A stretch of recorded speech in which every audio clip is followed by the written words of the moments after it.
How do you scale from 6 to 7 figures and 7 to 8 and beyond? Hey, this is Peng Joon here, and recently I spoke at a high-level mastermind called the 2 Comma Club Platinum, and you have to be doing at least $500,000 a year to be invited in that mastermind. Like Doctor Strange says, we are in the end game now. The end game is really in live events. I truly believe that all roads lead to the stage. If you want to serve more people, help them at a much deeper level, scale your business, the path is the stage. And during this keynote, during this presentation, I was sharing with the audience steps to create your very own live event. You're gonna see behind the scenes to exactly what I showed them. Enjoy. Okay, so going straight into techniques. Step 1 is about selling the tickets, right? How do you actually sell the tickets? And there are many different ways to do this. A part of my business model is I would speak in other people's events. I would offer something, and at the end of it, they would come to my event. So in terms of Facebook ads, how do you actually make that happen? The first thing you want to do is convert people from being problem and solution unaware to problem and solution aware. And you can do that by posting quote cards. And one of the things you might have realized is that there's a huge decline in quote card engagements. But ultimately, what are you really doing? Why are you posting content on social media? Because you want to create a custom audience to retarget people that watch your videos into your funnel. Then the third step would be to run ads to a self-liquidating offer. This was when I first launched Platform Closing this was about 1.5 years ago. We constantly run free plus shipping offers.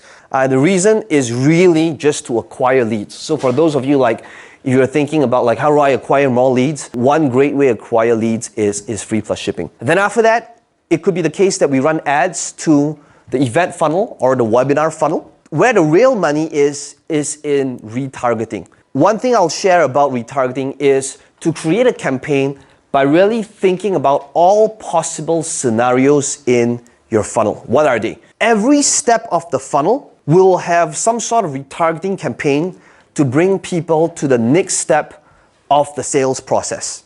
One thing that you gotta be doing is you wanna be collecting testimonials and just overwhelm them with social proof until they actually buy. Okay, so that's one way to do it. Another great way to sell tickets to your live event is by packaging it with a current online course. The right way to position it is to come from the angle of, as part of this investment, I'm waiving my tuition fee of $2,000, and all I'm asking of you is to cover the cost of the materials for only $97. Okay, so when you do that, what happens now is, even if they can't make it, it's cool because they're gonna get the course anyway. And if they can make it, then they're saving $2,000 because all they need to do is cover the materials fee of $97. Another one is to speak on other people's events. You gotta ask yourself, why is that organizer putting you on their stage? It's because you help them make money. Number 2, it's because they want to have all these speakers in to create value towards what it is that they are actually selling. And in most cases, to get these gigs, it's about just being good. So how do you get good if you've never got the practice? By starting small, by doing the Facebook Lives, by doing the webinars, and eventually getting enough confidence to run ads to a really small live event where maybe 20 people showed up, and just practice with a small group of people, getting them to show up. So what are different ways to get people to show up? You could give a physical product as a welcome gift. If you sold your tickets at a live event, then one of the things you want to do is give them a huge box of goodies so that other people around them, when they see that box, other people have FOMO. But basically, welcome gift is a great way to get people excited. Another one is pre-training. So let's say if I want to sell a live event ticket for February next year, one of the things I would say is, I want to be able to help you maximize your experience with us. The reason why it's 6 months away is because I want to make sure that everybody starts at the same starting point, point A. So before you come, these are 3 pre-training sessions that you want to go through if you want to maximize your time with us. Okay. Next one is create a follow-up video series. I would send them a video that looks like something like this. Basically, it's me at the venue saying, hey, this is Peng Joon here. I'm currently at the hotel, and tomorrow doors are going to open at 8:30, and I set their expectations. You want to create a follow-up video series. Okay, so fulfilling the event. So how do you actually fulfill an event that is actually transformational, that actually serves them at the highest level? Couple of things. First one, let's talk about energy. Learning requires energy. So to increase energy levels, there are many different things that I do. Pattern interrupt, state change, getting them to raise their hand. So one of the things I would do is I would ask questions and get my audience to raise their hand.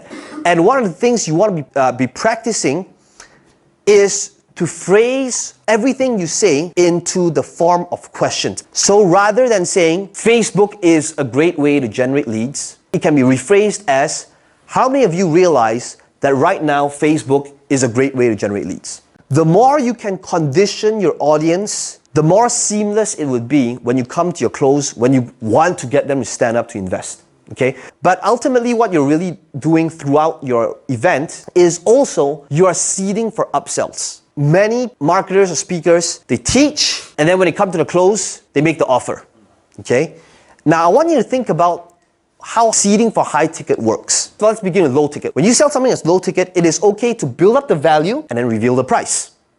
But what if you are selling something that's high ticket to your audience? You can't do that, okay? Which is what I see many marketers do. They do the same thing like low ticket. But if you've never seeded it throughout, and you're just building up the value, and all of a sudden when you do your close, you reveal that your price point is $25,000, it's going to tip the entire weighing scale no matter how much value you've established in the last 2 days. Ultimately, what you want to be doing is you want to make sure that your audience is already aware of what it is that you have to offer right from the start. Okay, so that's how you seed for upsells in your event. You want to price marinate. So price marinate means the longer you can get your audience thinking about the high price and making the decision on the high price, it becomes a whole lot easier and conversions become better when you reveal the actual price. Now in a live event, you have the luxury of marinating this high price way before that. So you don't want to just marinate it for 5 minutes, which is what you have to do on a webinar.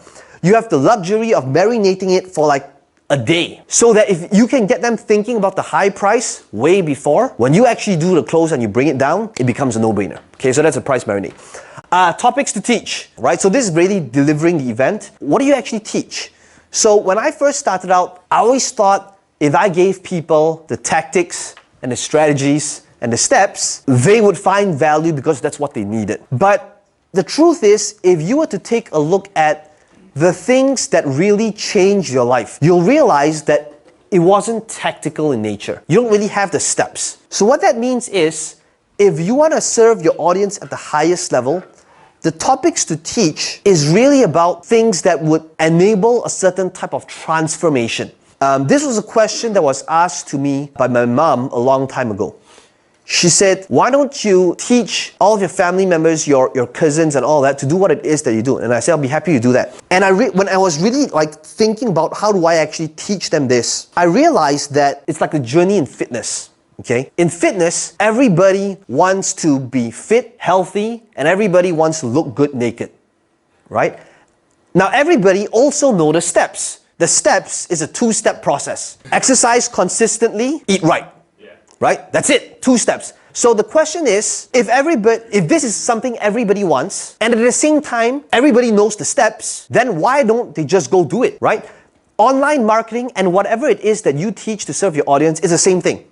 Just because you gave them the steps, and just because it is what they want, it doesn't mean that they will actually go do it. So in order to serve your audience at the highest level, it is to first change their belief systems, how they think, their attitude, their environment, who they hang out with, creating accountability so that they do what they say they're going to do. What do you teach before the upsell? So you've heard Russell say this, people buy because of emotion and then logic, right? But emotion is really the primary reason why people buy.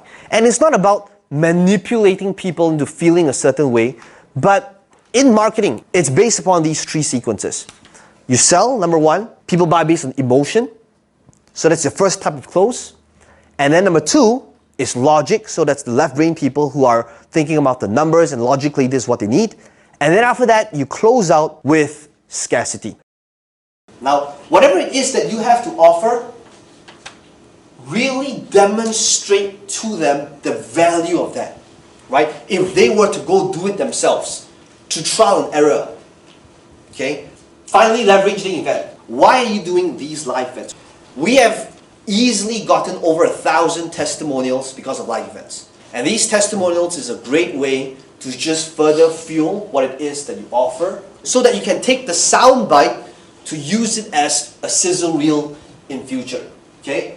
Put it this way, running a live event, a lot of it is just tactical stuff. So what stops most people from doing it? It's fear. My entire life, I've been shy, introverted. I am not supposed to be doing what it is that I'm doing right now. Really, I'm not. I've always been scared of people pretty much my entire life. So what happened in between? It was just practice. The path to mastery is in practice. And I hope that for those of you, if you've never done a live event before, or if it's something you never even dreamed that you want to do one day, I'm telling you that your path and your next level to your business and to serve your audience at a much deeper level and to create real change is from a live event. And to me, you are one live event away. One live event will change your life. I want to thank all of you for being here and having me on the stage. Thank you, guys.